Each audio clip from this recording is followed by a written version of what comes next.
국무총리실 산하 검찰개혁 추진단이 공소청에 대해 보완수사 요구권과 함께 압수수색 등을 제외한 행정조사 수준의 보완수사권만 부여하는 방안을 검토 중인 것으로 확인됐습니다. 16일 동아일보 취재를 종합하면 이달 초 국무총리실 고위 관계자는 공소청에 보완수사권 존폐와 관련해 보완수사 요구권만 인정, 보완수사 요구권과 강제성 없는 보완수사권 인정, 제한적 보완수사권 인정 등 세 가지 방안을 정리해 청와대에 보고한 것으로 알려졌습니다. 이에 대해 청와대는 공소청 검사의 강제 수사는 안 된다는 입장을 내비친 것으로 전해졌습니다. 추진단은 먼저 공소청이 경찰 등으로부터 넘겨받은 사건을 직접 보완 수사할 수 없고 수사기관에 보완 수사 요구만 할 수 있도록 하는 방안을 검토했다고 합니다. 그동안 더불어민주당 내 개혁파가 주장했던 보완 수사권 전면 폐지와 흡사한 방안입니다. 관련해 여러분들께서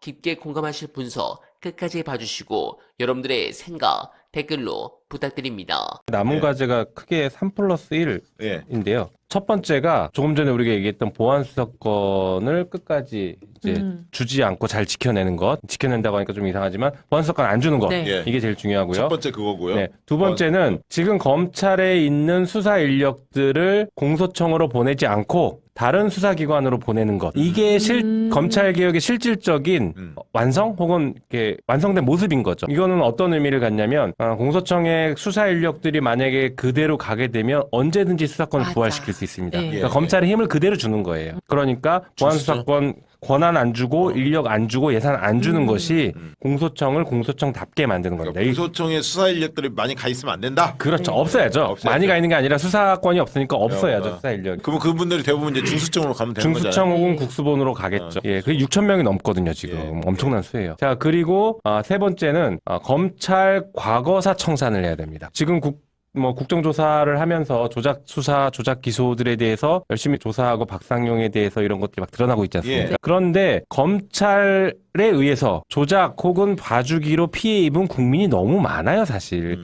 이게 진짜 핵심인데 검찰개혁을 그래서 우리가 하는 건데요. 그런 사람들, 그 수많은 피해자들의 사건들을 발굴해서 조사하고 가해자를 처벌하거나 불이익을 주고 피해자를 구제하는 이 과정들이 다 이루어져야 개혁이 완성이 됩니다. 그러니까 제도만 바꿀 게 아니라 이 왜 개혁을 시작했는지를 돌아가면서 잘못된 점들을 바로잡아주는 것. 이게 세 가지가 같이 가야 돼요. 그러면 검찰개혁 과제 세 가지가 딱 이거고. 맞습니다. 과세 청산까지. 네, 플러스 1은 견제 기능을 조금 더 강화하자라고 해서 저희가 공수처법, 법사위가 공수처법을 작년 12월 달에 하나 통과시켜 놓은 게 있습니다. 어떤 거냐면 공수처의 수사 대상 범죄를 검사, 판사 그리고 경찰의 모든 범죄로 확대시켜 놓은 게 있어요. 소위 말해 법조 비리를 공수처가 직접 다 잡아라 이런 거죠. 지금은 직무상 범죄만 수사할 수 있다 보니까 네, 공감합니다. 그리고 검찰의 엄플이 더욱 시간이 지날수록 강력해지고 있습니다. 심지어는 이런 댓글도 돌았습니다.